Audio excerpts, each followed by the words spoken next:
Hello there guys, what is going on? FMU here, and this is a brand new episode of Grassroots to Greatness. So, things have been a little bit higgledy-piggledy the last few weeks, so check out how we've got on.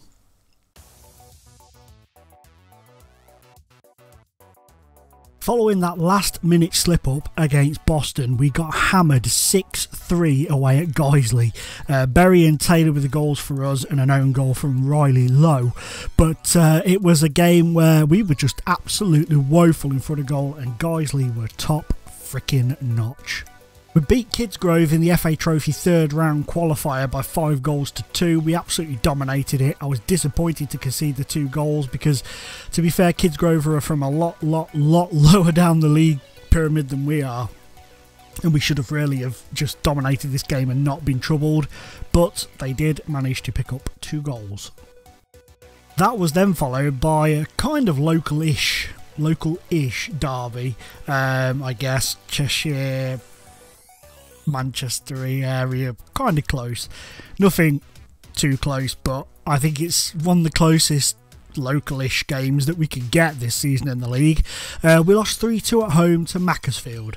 Disappointing yet again. We were not brilliant. Gary Medine, as you can see, is playing down at Macclesfield now. He got one of their goals. He got their 3rd goal. We just couldn't muster enough in ourselves to get through this game with a point at least. It was a poor performance. Then a much more local game against FC United of Manchester, where they beat us by 3-0 in the FA Trophy North first round. Fully deserved for them, can have no complaints. We were absolutely pitiful. A 1-1 draw with Hensford followed that to kind of stop the rot. It was a bit of a poor performance, but still a point is better than none. Could have been 3 points for both teams throughout the game. Both teams had plenty of chances, but neither of them could capitalise. Managed to pick up a 2-0 win against Darlington at home.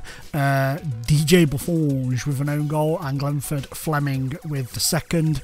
A fairly decent performance, much better than recent weeks, and we managed to keep a clean sheet, which is always a bloody bonus. And last time out we beat Rushall by 2-1. Kane Richards with their goal, Philip Nixon and Naughty Cox with a 91st minute penalty for us. Again, not the greatest of performances, but we are now actually quite injury hit at the moment, so I was very pleased to get away with a win.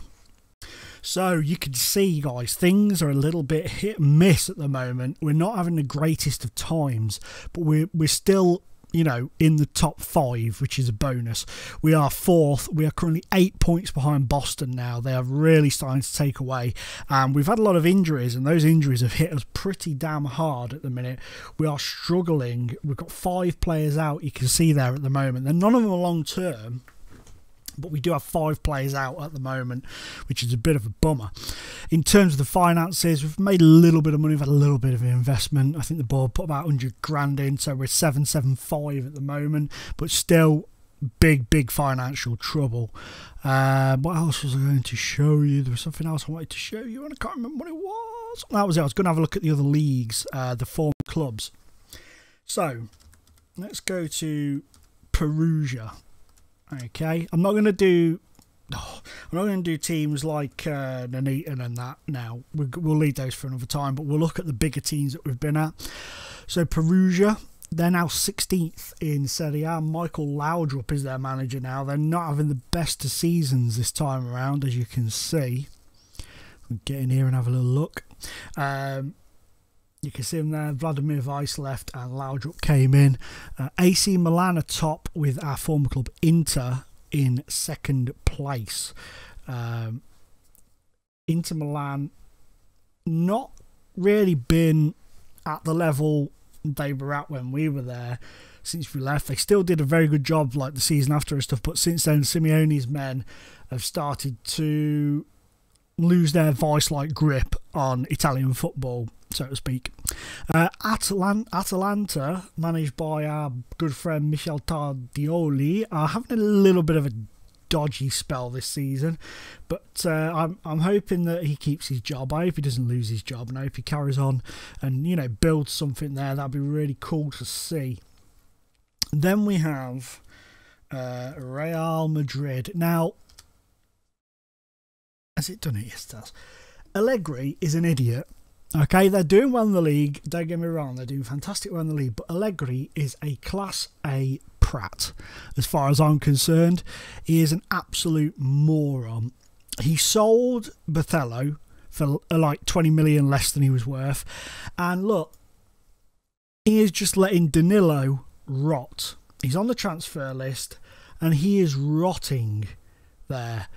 And it is ridiculous. I mean, I don't know how much he wants for him. He's only asking 46 million. He's putting down as a rotation player. I mean, what an idiot. You know what I mean? What a freaking idiot. But it's his team now. Let him do what he wants. But I think he's making a big mistake there. And then obviously we have Newcastle United, who have been doing really well this season. They've dropped to second at the moment, but as far as the Premier League is concerned, they've done really, really well. They're joint top. Abakarov, top goal scorer. Hoekstra, second top goal scorer. Another one of our boys in there, which is pretty cool. Manchester City, where are they? Here's Manchester City. They've got Bathello now, so let's just have a quick little look and see if he's been involved much at all under Pep. Jose Bathello. Not really. He's not really been massively involved at all, has he? That's a bit of a shocker. He's wanted by teams as well. Arsenal are after him, so maybe he does need to move again. Maybe Man City wasn't the best move for him. But it annoys me because I think just use him how I used him and you'll be laughing. I mean, that first season for us, he was great. And he did well in the other seasons. And then that first season, our only season at Real Madrid, he was great. But other teams just don't seem to utilise him the way that we did. And it's just a bit stupid, really. It's very, very just absolutely just wasteful of him, and especially Danilo at Real Madrid. That is just ridiculously wasteful. But today we've got Chorley, and I wanted to play these because they're a team that's doing well. Obviously they were up there with us in the last episode. They were top of the league by the end of that episode last time out. Has he? Why have I got you on there? Oh yeah, I was looking at picking him up, wasn't I? Right, we've got a lot of players out. I'll warn you now, so we could be in for a bit of a shocker. What I've done is I've put my usual starting 11 in, so you can have a look and you will see how depleted our team is. Okay, so that is our usual starting boys. So we're without Holmes, we're out Tango, we're out Fleming, which is a big loss. Fleming is just massive for us, and then obviously Andrew Johnston, who's one of our backup guys. So what I've been sort of doing is I've not been playing shot, and I've been giving the guy in the under 21s a run out, and he's done okay, but I want to bring Shotton back in today. Who else was there? There's Ricky Fish, who I want on the bench instead of Gareth Walsh. You're not fully fit yet, so you need to come out. Taylor's okay. You're okay. You're playing there. That's fine. That is going to have to be that. We're kind of just having to, you know, pull ourselves through it. I mean, Smith has been out for a little bit, so he's still a bit injured. It's been difficult. It has been ridiculously difficult to try and pull together the team that can kind of keep us in this top 5. And I've been trying to bring players in, but because of the money situation and stuff, we just can't compete with the other teams that are looking at the players. Tried to bring loan players in until the loan window closed, and I just kept getting that we want them to play with a higher standard of player and all that sort of stuff. So, you know, you have to deal with the cards you've got, and these are the cards we've got, so we're just going to carry on and hopefully weather a storm. Good save from Shotton there. Hopefully we can weather this storm of injuries that have come in and you know, in the second half of the season, which we're into now, really kick on. But who knows? Who knows? I think going forward, we'll leave it a few more games before the next episode just to sort of shift things along a little bit. I don't want to do it so close together all the time, if you know what I mean. Go on. Go. Oh, that would have been a cracking ball if it had made it through. Oh, well done, Nixon there. He just stepped off. Oh, that was a poor ball. Here comes Smith. Nixon's in again. Oh, what a finish. What an absolute stonking finish from Alex Bray. You can't argue with that. That looked an absolutely beautiful goal. It may not have been. It may have just looked that way on the 2D match engine, but who knows? Who knows? Come on, hurry up. Have a look at this. A lot of fans there. Look at this. First time hit. Oh, the keeper should have done much better with that. Much better should have been required there. That was ridiculous. That's dropped us down to 5th. See, I can manage at this level, no problem. I can 9 times out of 10 get a team up straight off the bat. But when you get like a massive group of injuries and you can't bring players in, that's when the lower leagues become difficult, because you don't have outside your main players, you don't have that quality to bring in to step in for them when they're injured. So that's where the issues lie, and with our budget and stuff. Oh, what a move from Chorley this is. You can see what they're doing well. They're knocking it around beautifully. Well done, Lambert. Levi Monk now. That's just a bit panicky, aren't we? Just getting the ball and hoofing it to get it away from the goal, which isn't in our tactic really. It's not set up to hoof away. Oh my God, thank God for that. I was going to say that was absolutely jokey, joke defending. If that had stood, I'd have been furious. Darlington has started to creep back up again as well.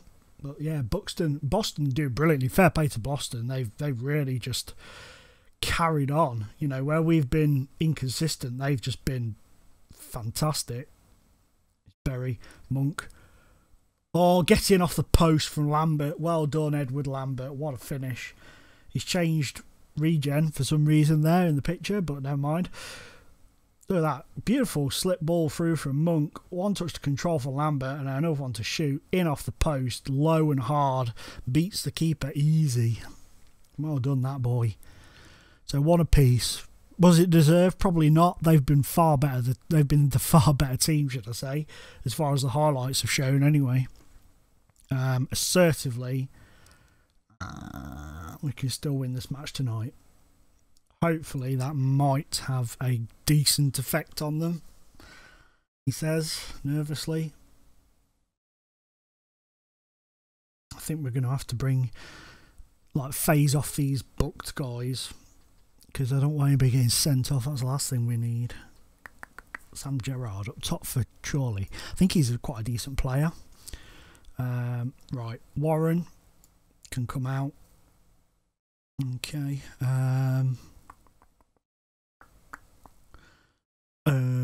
Butterfield there.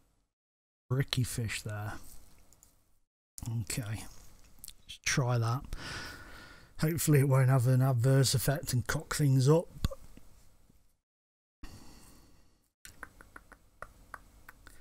Ricky Fish hasn't been in the form that he was in at the beginning of the season, which is a bit of a shame, because he started like a bloody house on fire. But he's slipped off a little bit. Come on, Bolton. You can do it. Come on, boys. Come on. Passionately. Demand more. Confirm. Come on. Ricky Fish now. Monk. Cox. Oh, poor from Cox, but well done to win it back. Butterfield. Lambert. Oh, what a save from Dieber. What a save. Come on. Monk, send it out here. No, down here. Why send it to where there's players covering everybody when we've got our number 14 out there on the wing all by himself? Nobody around him. Come on. A point would be a decent result, all things considered, away from home, and form taken, you know, inconsistent form taken into consideration. Come on. Oh, don't let this happen again. Thank God for that. So, not a brilliant result, but a point is better than none. I seem to be saying that a lot lately.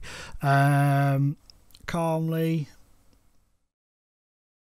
you're unlucky. I'll just say that today. Not going to have a go at him today. We're depleted in numbers. So, but yeah, what a save he made. That save he made from Lambert towards the end was absolutely superb. That would have gone in, I think. If any other keeper had been there, it'd probably have gone in. But, you know, we didn't lose. That's the important thing. That's what I need to keep telling myself. Remember, this club has been on the mega decline for years. They only just stayed up in this league last season, and we're currently third in the league. You know, it's a big, big step for us. Alfreton beating Boston as well. Damn, that's an opportunity lost for us and Buxton, really, to catch up with them there. But that's the way life goes, guys. That is the way life goes. Let's have a look at that Sam Gerrard, see if he is a decent player. God, Liam Nolan's there. Let's have a look at him. 24, on loan from Blackpool. 12 goals this season. He does have decent stats, doesn't he? He's actually an attacking midfielder more than anything. But wow, he does look fairly decent, this boy. God, look at that. 33 goals in 160 appearances. He's a former Everton trainee. Yeah, so he does look a decent player. Might have a little scout at that guy. But anyway, guys, that for today is that. Thank you very much for watching, guys. Really do appreciate all the support. And as always, it's been an absolute pleasure being in your face. Bye-bye.